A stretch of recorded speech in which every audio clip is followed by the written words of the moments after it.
question, and we're starting with the Republicans for 2 minutes on that question. The question is, where do you stand on a new library? I think we all know that we might have to revisit the plans for the library, but this time, in this economic time, the voters walking around town said, is it wise to spend $5 million on a new library with 19 parking spaces and on a property that's too small? So we decided to do the Democracy Week instead of Democracy Day. We made it a week long. We put it out to the people, and they voted no. We abide by the citizens, and we listen to them. The Courier News also agreed with us. So I think that although we should make enhancements to the library, as far as Democracy Week was a great thing, and it let the people decide on how $5 million should be spent in this borough. Would you like that? Sure. I'd just like to add a couple of things. First of all, this was a historic missed opportunity for the borough. I believe Robert Cusick, former councilman, came up with this idea at some point that we should have a new library in town. Unfortunately, it took too long. All the funding sources dried up. So there is a missed opportunity here. But you know what? Unfortunately, the Democratic Party couldn't realize what they were putting together just wasn't going to work. And they couldn't turn around and say, you know what, we need to start over. We need to put it in a better location. They didn't do that. But I had mentioned about the best Democratic idea of the last decade, and that was Democracy Day. And Rob mentioned that. We thought it was a great idea. We expanded on it. We gave residents 1 week to give us input on spending $5 million. Everybody says we're in tough economic times. I don't think in January or February that I would have guessed that we would be in worse financial times now. You know what? The residents had a say on it. They came out. They took their time out of their days. They voted on it. They disapproved it. I respect that opinion. I don't understand why our opponents do not.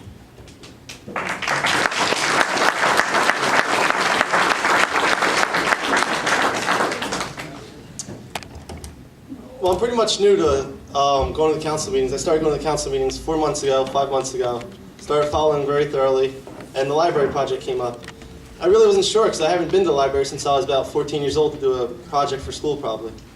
So I walked over across the street, talked to the librarian, introduced myself, and simply told her, I really don't know what's going on with this library issue. Can you please show me around, show me what everybody's talking about? Why do you really think it's important to build a new library? So I spent about close to an hour and a half, 2 hours with her. She showed me the wall was flooded, the ceilings were almost gone down, books were taken over the spot in the children's section. The employees were working pretty much in very tight quarters. Let's be honest, our library is not up to date at all. We have books in there that are very old. It's not up to date. You need a library. Absolutely. Sorry, time's up. Okay, yeah. We only had a minute, that's the thing, goes by quickly. Okay. You get the question, there's 3 questions that are on the same topic here, so I'm going to read them all. They all have, all deal with trucks. It says about trucks. We all know that our town needs trucks for its survival. Why not open all possible routes so trucks can get in and out as fast as possible? Trucks are on Hamilton Avenue. For how long? Can any candidate tell me why this is a bad idea? And then there were 4 different reports concluding that the current truck routes are unsafe. So please defend your position to continue or abolish new truck routes. And also, finally, what is your opinion of the coalition and its statement? They took the trucks out of their neighborhood. How about the rest of us? And I think we'll give each group 2 minutes to respond to the truck questions. Great. As you're all aware, the Democratic Party favors putting trucks, keeping trucks off Hamilton Boulevard and Belmont Avenue. And I just want to bring you back to where the genesis of this truck route came from. For years, for decades, the residents on the south side of the borough and also on residents on the other side of the borough said that trucks are an issue in South Plainfield. What are you guys going to do about them? Under Mayor Batrico's leadership, he put together a plan to remove the trucks from our most heavily residential roads and our elementary school, which is literally about 20 to 30 feet off the curb, and route them around. So we are definitely in favor of keeping the trucks off Hamilton and Belmont. I know that our opponents cites several studies that were conducted. I simply just cannot agree with them. They were paid for by the trucking industry. They're examining data on a route that was never completed. The New Market Avenue extension was the last piece of the puzzle. That is where the intersection is a total disaster, as I'm sure you're all very well aware, at the corner of New Market Avenue and Spicer Avenue. Under the Republican plan, they will still continue to have trucks come down Spicer Avenues. They pulled the funding from the New Market Avenue extension, so those trucks will continue to roll down Spicer Avenue. Under the Democratic plan, those trucks would not be on Spicer Avenue.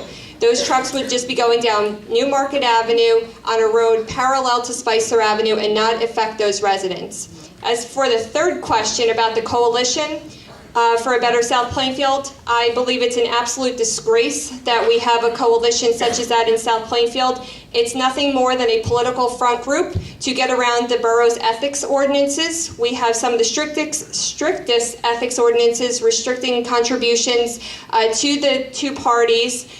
With campaign contributions, and by forming this political front group, they have effectively divided our town. I'm sure you read their signs, our neighborhood and their neighborhood. I live in one South Plainfield, one neighborhood. I would encourage my opponents to not respect the coalition for a better South Plainfield. They're a Republican organization. Thank you very much. You will have 2 minutes to respond to those 3 questions as well, all about trucks. I think that the borough should be offended that our own traffic safety officer is sitting in this audience right now, and you're criticizing his traffic reports. So I just want to commend traffic safety officer Kevin Murtaugh for the data that he's provided us. You're taking up some of the time, so please don't go ahead. We also had an independent study done. But if I had the choice, I wouldn't put him back on Hamilton Boulevard, but we had to come up with a difficult decision. They talk about New Market Avenue extension, but they don't talk about the price tag. The $10+ million we would have to borrow to put that through, not to mention the contamination costs and the liability that the town could be under. Hollywood Avenue is the right solution for this town. I feel everybody should get behind Mike English, and why waste $10 million on a temporary solution when we can put that money towards the real solution and getting the trucks off of both of our neighborhoods. Thank you. I'd just like to address the coalition. I know Ms. Butas has been around some time. She's not exactly new to government here. Perhaps she's not aware of the $7,200 contribution from New Expectations that the Democratic Party received, which is a political action committee. And I'm not quite sure who those donors are, but I guarantee you they're not South Plainfield residents. The coalition was formed by Mr. Jones in response to residents in that area of town who were fed up with the Democrats dividing this town, putting up the nose truck signs at the borough, who didn't have the wherewithal to get the signs themselves. He took it, as is right to do, to form a committee on one particular issue. And the residents of the town are funding that coalition. Okay, thank you very much.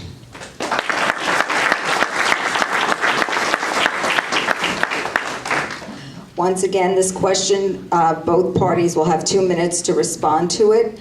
And starting with the Republicans first, the question asks, what are the candidates' view on having the police department take over control of the school crossing guards? Will this save taxpayer money? And will it be better oversight on the corners?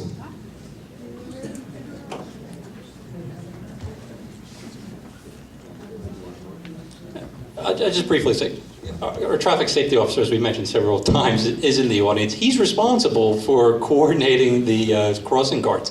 I don't think whether you necessarily put it as in charge of a private contractor, or you sub it out, or you use, I'm not quite sure what the plan or what the idea is to use, hopefully not police officers. We have much better use for those individuals. But the police department is actively involved in the school crossing guard program. And I don't know if Mr. Benjamin wants to add to that.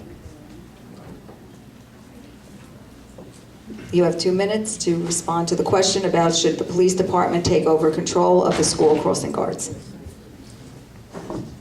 Personally, I don't think they should take over the duties of crossing guards. I'm just looking at it from the point of view of a lot of the crossing guards are seniors in town. Maybe they need that money to get gas money, grocery money, whatever. I mean, it's great that the police department's volunteering or helping out with their crossing.